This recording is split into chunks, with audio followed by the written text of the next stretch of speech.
Hey, boys and girls. We're going to read chapter 3 today. Today I'm just in my backyard.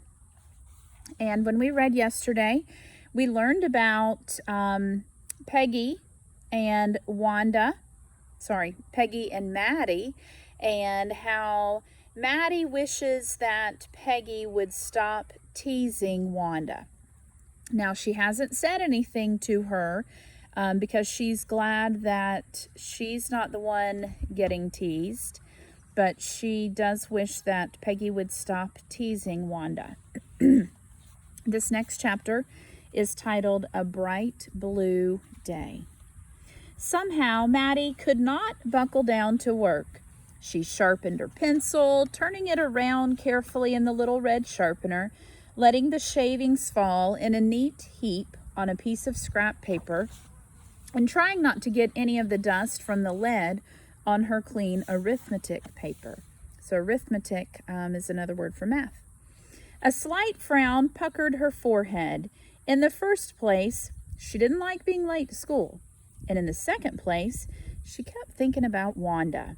Somehow, Wanda's desk, though empty, seemed to be the only thing she saw when she looked over to that side of the room. How had the 100 Dresses game begun in the first place? She asked herself impatiently. It was hard to remember the time when they hadn't played that game with Wanda. Hard to think all the way back from now, when the 100 Dresses was like the Daily Dozen, to then when everything seemed much nicer. Oh yes, she remembered. It had begun that day when Cecile first wore her new red dress.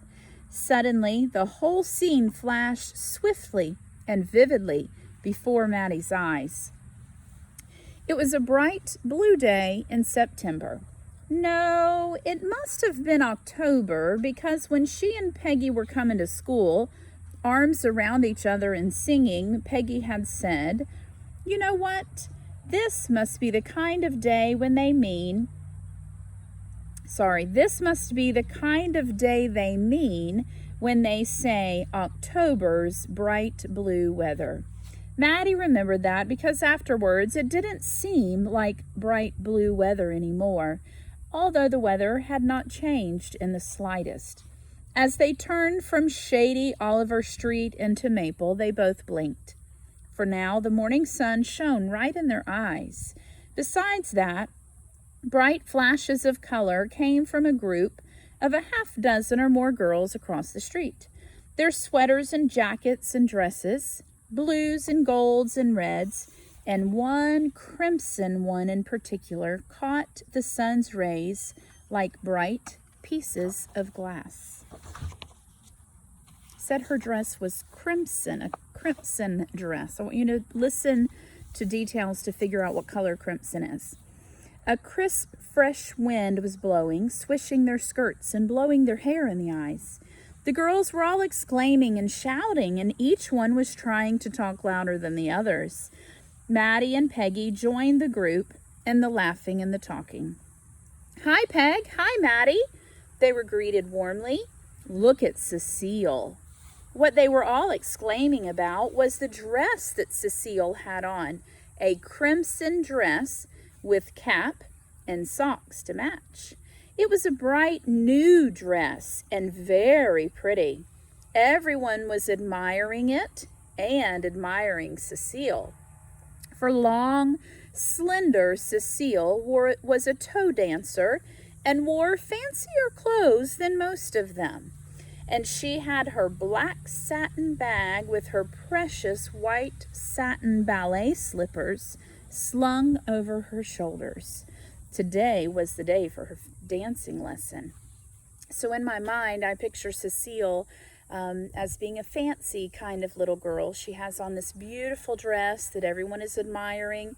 The author pointed out that it was a new dress, and she has her toe shoes, which are the kind of shoes that some of the ballet dancers wear when they're dancing on their toes.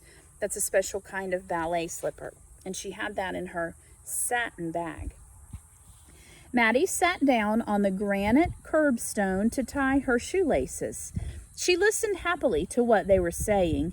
They all seemed especially jolly today. Probably because it was such a bright day. Everything sparkled. Way down at the end of the street, the sun shimmered and turned to silver the blue water of the bay. Maddie picked up a piece of broken mirror and flashed a small circle of light edged with rainbow colors onto the houses, the trees, and the top of the telegraph pole. I guess that would be similar to a telephone pole, but remember, this book was written back in the 40s or 50s, so they didn't have telephones, but they would have a telegraph to send messages. And it was then that Wanda had come along with her brother Jake. They didn't often come to school together. Jake had to get to school very early because he helped Old Man Heaney, the school janitor, with the furnace, or raking up the dry leaves, or other odd jobs before school opened. Today, he must be late. Even Wanda looked pretty in this sunshine, and her pale blue dress looked like a piece of the sky in summer. And that old gray toboggan cap she wore, it must be something Jake had found, looked almost jaunty. Maddie watched them absent-mindedly as she flashed her piece of broken mirror here and there. And only absent-mindedly she noticed Wanda stop short when they reached the crowd of laughing and shouting girls. "Come on," Maddie heard Jake say. "I gotta hurry. I gotta get the doors open and ring the bell." "You go on the rest of the way," said Wanda. "I want to stay here." Jake shrugged and went on up Maple Street. Wanda slowly approached the group of girls. With each step forward, before she put her foot down, she seemed to hesitate for a long, long time. She approached the group as a timid animal might, ready to run if anything alarmed it. Even so, Wanda's mouth was twisted into the vaguest suggestion of a smile. She must feel happy too, because everybody must feel happy on such a day. As Wanda joined the outside fringe of girls, Maddie stood up too and went over close to Peggy to get a good look at Cecile's new dress herself. She forgot about Wanda, and more girls kept coming up, enlarging the group, and all of them exclaiming about Cecile's new dress. "Isn't it lovely?" said one. "Yeah, I have a new blue dress, but it's not as pretty as that," said another. "My mother just bought me a plaid, one of the Stewart plaids." So here's a picture of them all gathering together and admiring the new dress. You can see them there, all looking at that new dress. So there's a huge hint in the illustration as to what color crimson is. "I got a new dress for dancing school. I'm going to make my mother get me one just like Cecile's." Everyone was talking to everybody else. Nobody said anything to Wanda, but there she was, a part of the crowd. The girls closed in a tighter circle around Cecile, still talking all at once and admiring her, and Wanda was somehow enveloped in the group. Nobody talked to Wanda, but nobody even thought about her being there. Maybe, thought Maddie, remembering what had happened next, maybe she figured all she'd have to do was say something and she'd really be one of the girls. And this would be an easy thing to do because all they were doing was talking about dresses. Now remember, this is like a flashback in the story. This is Maddie thinking back to how this game, what they call a game, all got started. That's what this whole chapter's been. Maddie was standing next to Peggy. Wanda was standing next to Peggy on the other side. All of a sudden, Wanda impulsively touched Peggy's arm and said something. Her light blue eyes were shining and she looked excited like the rest of the girls. "What?" said Peggy, for Wanda had spoken very softly. You can probably picture that, standing around in a group and someone that's a little shy finally speaks up. Wanda hesitated a moment and then she repeated her words firmly.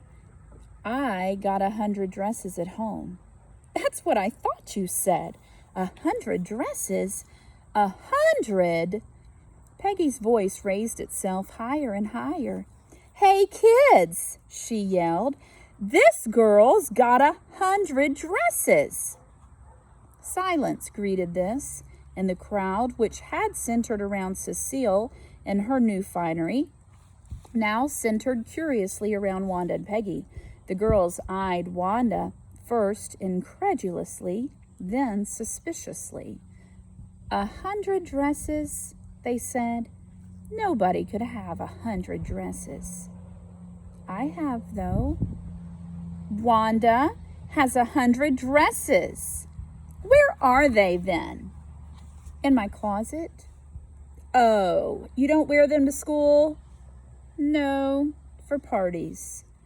Oh, you mean you don't have any everyday dresses? Yes, I have all kinds of dresses.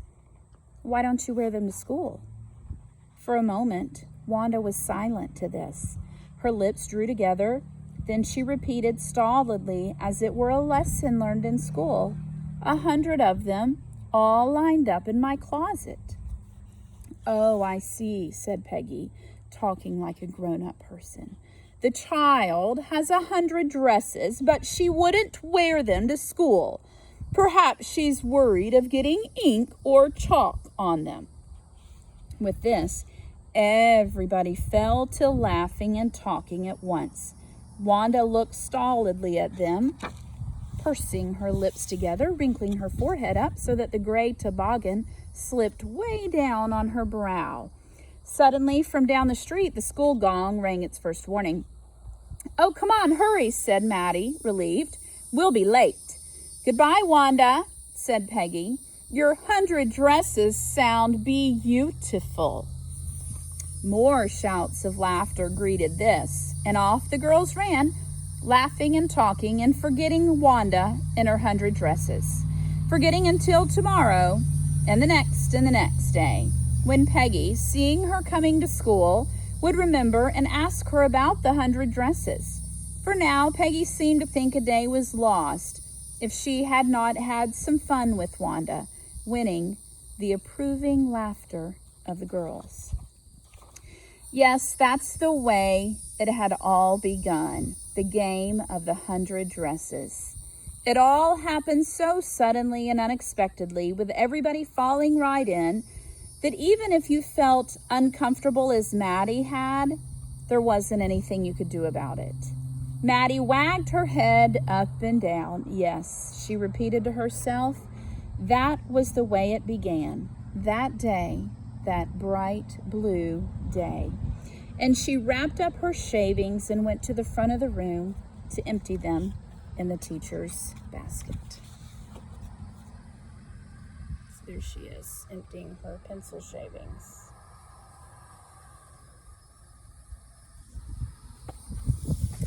So Maddie remembers how this game started, although I don't think that really the word game, because games should be something that's fun, and this isn't really something that's good for everybody, but she remembered how this game got started.